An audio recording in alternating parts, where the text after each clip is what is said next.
নবম pay scale বাস্তবায়ন আজকে কার্যকর আগামী রবিবারে প্রধান উপদেষ্টা নির্দেশে জরুরি বৈঠক।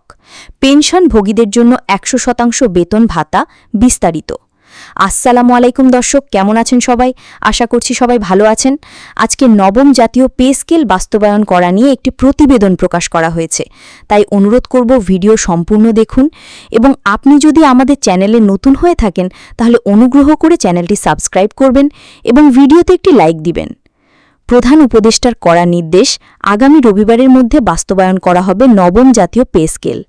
সরকারি চাকুরিজীবীদের বহুল প্রতীক্ষিত নবম জাতীয় পে স্কেল বাস্তবায়ন হতে দেরি হওয়ায় পে কমিশনের চেয়ারম্যান জনাব জাকির আহমেদ খানকে প্রধান উপদেষ্টা কড়া নির্দেশ দিয়েছেন। তিনি বলেছেন, আপনাকে দায়িত্ব দেওয়ার প্রায় ৩ মাস হয়ে গেল, আপনি এখনও কেন নবম জাতীয় পে স্কেল বাস্তবায়ন করছেন না? তখন সাবেক অর্থসচিব জাকির আহমেদ খান বলেন, স্যার, আমরা যথেষ্ট চেষ্টা করছি। আমরা অর্থ মন্ত্রণালয়ের সাথে একাধিক বৈঠক করেছি। প্রথমত তারা 12 গ্রেডে প্রস্তাবিত পে স্কেল বাস্তবায়ন করতে অসম্মতি জানায়। পরে আমাদের বিভিন্ন কর্মকর্তা তাদের সাথে বৈঠক করে এবং তাদের বলে, আমাদের প্রস্তাবিত বেতন কাঠামো একদম ঠিক আছে। আপনারা চাইলে বর্তমানে বাজার মূল্য অনুযায়ী এই বেতন কাঠামোর তুলনা করতে পারেন।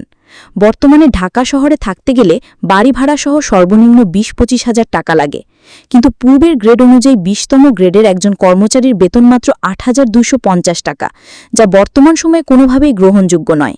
তাই আমরা 12টি গ্রেডে এবারের বেতন কাঠামো প্রকাশ করার অনুরোধ জানাচ্ছি আপনাদের। আমরা আশাবাদী আপনারা আমাদের দাবি মঞ্জুর করে নেবেন। এরপর প্রধান উপদেষ্টা কর্তৃক একটি চিঠি অর্থ মন্ত্রণালয়ে পাঠানো হয়। সেখানে দ্রুত নবম জাতীয় পে স্কেল বাস্তবায়ন করার জন্য অনুরোধ করা হয় অর্থ মন্ত্রণালয়কে। নবম জাতীয় পে স্কেলের বেতন তালিকা কিন্তু ইতিমধ্যে প্রকাশ করা হয়েছে।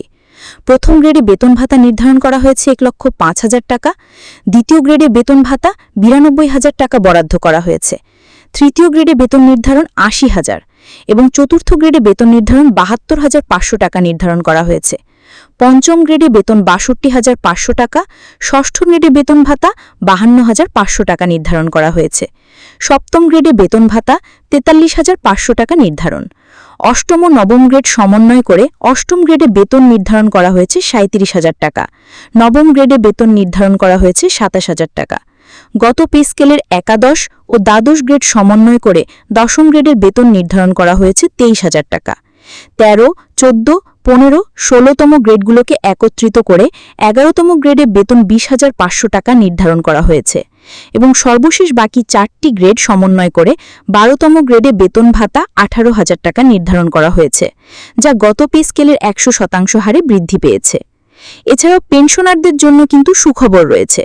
পেনশনাররা এইবারের নবম জাতীয় পে স্কেল অনুযায়ী বেতন ভাতা ১০০% পাবেন, অর্থাৎ যারা অতীতে অবসরপ্রাপ্ত হয়েছেন তারা ১০০% পেনশন ভাতা পাবেন নবম পে স্কেল বাস্তবায়ন হওয়ার পর।